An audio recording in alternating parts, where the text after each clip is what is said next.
ជំរាបសួរលោកគ្រូក្នុងវីដេអូហ្នឹងខ្ញុំចង់បង្ហាញពី implicit និង explicit អញ្ចឹងយើងធ្វើការកែកូដ explicit ទៅជាimplicit ទៅត្រូវវិញអញ្ចឹងជាដំបូងយើងមើលកន្លែងជាដំបូងយើងមើលត្រង់នេះអញ្ចឹងត្រង់ហ្នឹងគឺអត់ត្រូវទេយើងកែវាទៅជា x បូកនឹងវងកញ្ចក់នៃ in y ត្រង់នេះយើងថែមវងកញ្ចក់ in មក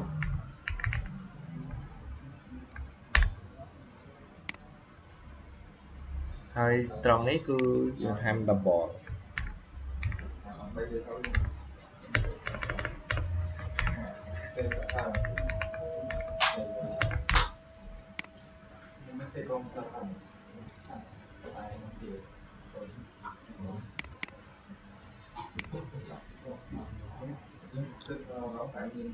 បល in ហើយ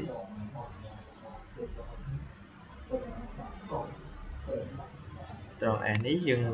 កែទៅជា inverse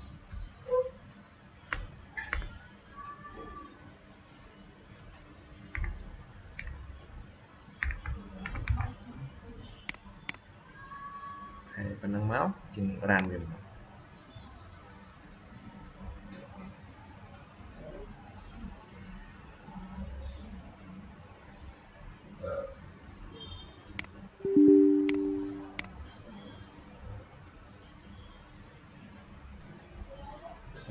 start ឥឡូវចូលមកលំហាត់ implicit និង explicit មួយទៀតយើងធ្វើការកែវាឲ្យត្រូវកូដឡើងវិញអញ្ចឹងយើងមើលត្រង់ in a នេះ in a ស្មើ u អញ្ចឹងអាហ្នឹងវាជា explosive អញ្ចឹងយើងធ្វើការថែមវងកញ្ចក់ in នៃវាមកមួយទៀតត្រង់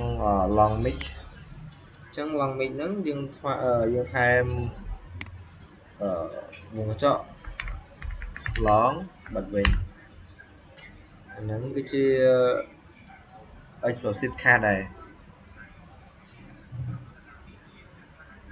អញ្ចឹងមួយទៀតត្រង់នេះ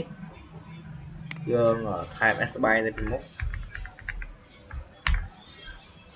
ហើយអាហ្នឹងគឺជា explosive ដូចគ្នាជាត្រង់ enum flag នេះហើយអាហ្នឹង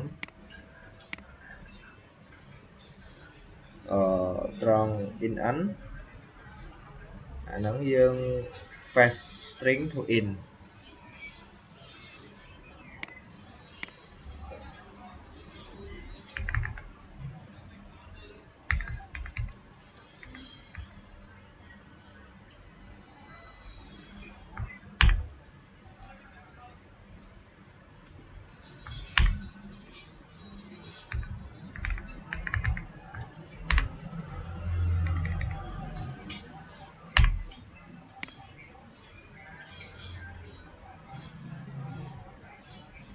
ត្រង់ in dn អាហ្នឹងយើងត្រូវថែមដូចគ្នាថែម in fast ដូចគ្នា